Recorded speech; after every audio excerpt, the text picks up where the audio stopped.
Hey everyone, welcome back to On Point Politics. And today I'm going to be going over Donald Trump's New Hampshire performance and going to explain to you guys why this is actually, despite him underperforming in the polling, why this is still a historic win and could actually be reflective of the 2024 general election.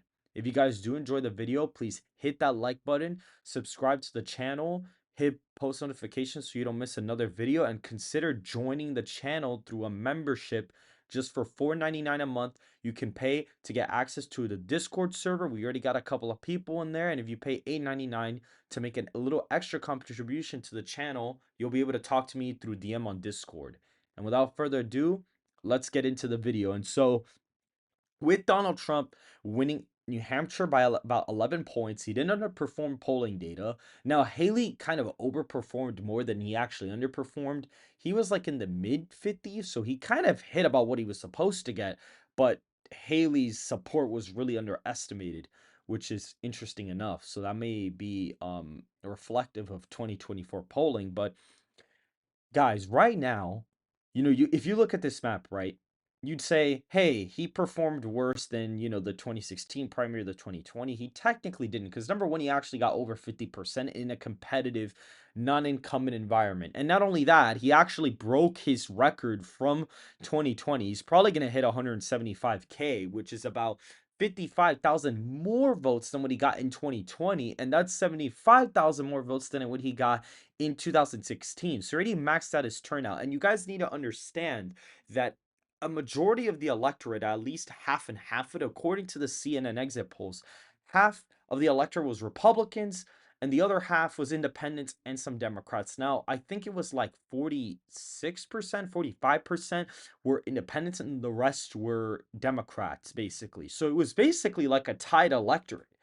And so if you actually look at the county map, a lot of counties that Haley won, Biden actually won back in the 2020 presidential election. And this map actually looks more like the real map, more so than an actual, Republican primary map because of the way the electorate was formed. So you could make an argument that if Trump won New Hampshire by 11 points in basically a half and half electorate, right?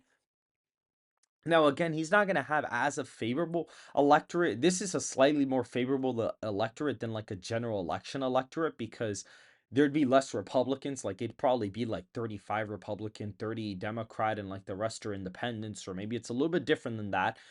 But you could make the case that, okay, hey, Haley got her dream electorate and still lost by 11. So basically, just to put it in layman's terms, she has no path to nomination. This was her one chance to win a state and actually gain momentum, and she couldn't even win it, despite the fact that the majority of the electorate, or at least half the electorate, was more liberal than expected to be. So there is basically no path. She's not winning South Carolina.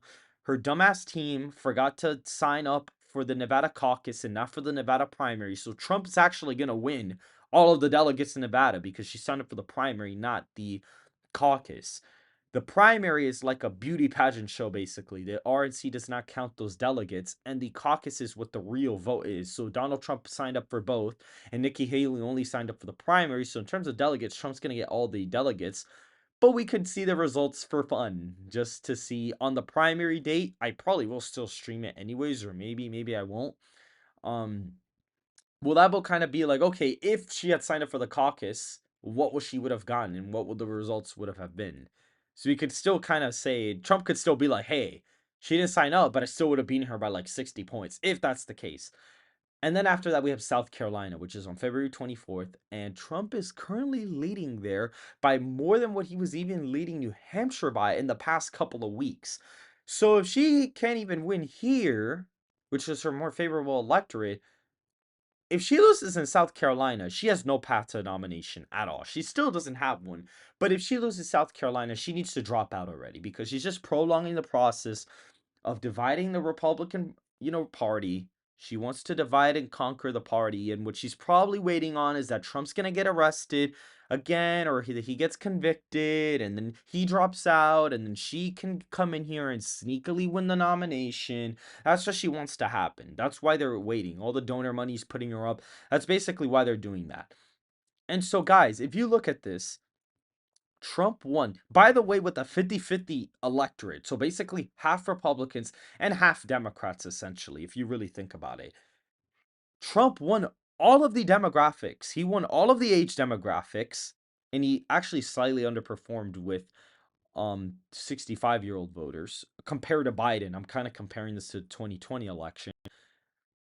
Now, if you guys do see here, what's really important to look at is that actually married voters was a closer vote than not married voters, which usually it's the other way around. Usually Trump does better with the married vote rather than the not married vote. But in this case, it's actually kind of flipped, which is pretty interesting. If you look at the condition of the economy, again, the people that are in the middle, the not so good, are slightly breaking for Haley, which, and again, this is a dream electorate for Haley. So it's like the 50-50 scenario.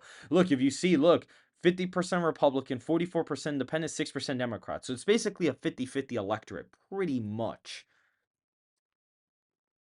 And Trump still was able to win by 11. So Trump could definitely win New Hampshire in 2024, 100%. Because what's going to happen is that this Republican electorate will probably drop to 30, and this will go up to like 36, and this will go down by a little bit. But more than likely against Biden, he'll probably outperform with independents because he's been leading with independents. And Biden will probably not even get as much Democrats anyway. So if he won here by 11, he'll probably win the general. He could probably win the general election in New Hampshire. So that's why, even though he underperformed polling, the fact that he still won with this electorate is still really big news. And he broke his personal vote total share. You could see these are such small amounts, they didn't really list them, but he won the white vote by 11 points, kind of like the actual election. So you could see they really make up a majority of the electorate here.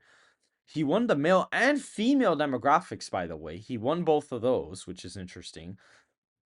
He won the suburbs. Well, I guess New Hampshire is a little bit of a different state. I guess it is a more suburban type of state, not so much a urban and rural state. But he still won the suburbs by a couple of points. He still won them by like 12 points or like 13 points here, which is a pretty big overperformance. You could see national condition of national economy. Here's the thing, guys. More people that say that it's excellent are breaking for Haley more than the people that say not good are voting for Trump, which is reflective of the midterms. So more than likely, the issue that'll get Trump over the finish line isn't really even the economy. It'll probably be immigration. Because then if you look at the immigration, if you look at this, because they do ask, let's see here. I did see it here. It says, let's go down here. Where is it? I know I saw it here somewhere. Most documented immigrants in the US should be 55% said deported and 42% said offer chance at legal status. So even though it was a 50-50 demographic share, or not demographic share, electorate, the majority of the electorate says that people should be deported if they're an undocumented immigrant. And not only that, if you go up here and you actually see this question, do you think Biden legitimately won in 2020? Here's the funny part.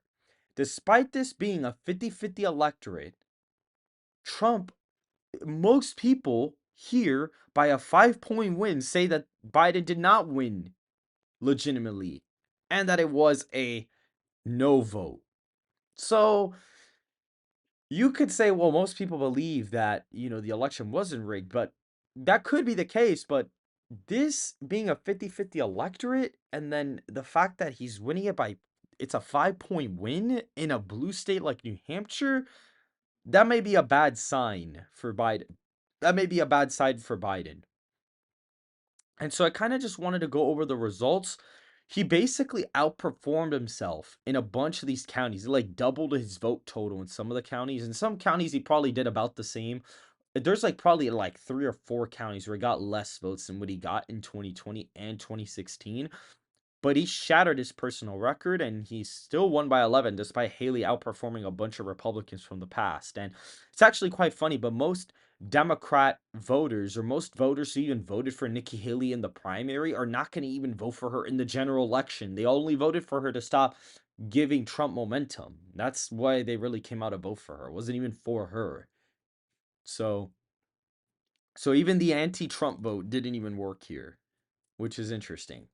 And so that's pretty much it for this video. I kind of wanted to do a little bit of an analysis of the New Hampshire primary results. I will be covering the Nevada caucus, the South Carolina primary, and I'll be going over Super Tuesday, all the primaries until, midsummer, and then we'll do some streams here and there, and I'll probably do a couple of streams where I'm not even covering anything. I'll probably just be taking questions or whatever the case is. And so that's pretty much it, guys. If you guys did enjoy the video, please like the video, subscribe to the channel, and turn on post bell notifications so you don't miss another video. Consider joining the channel for a membership. And so I hope you guys have a good rest of your day.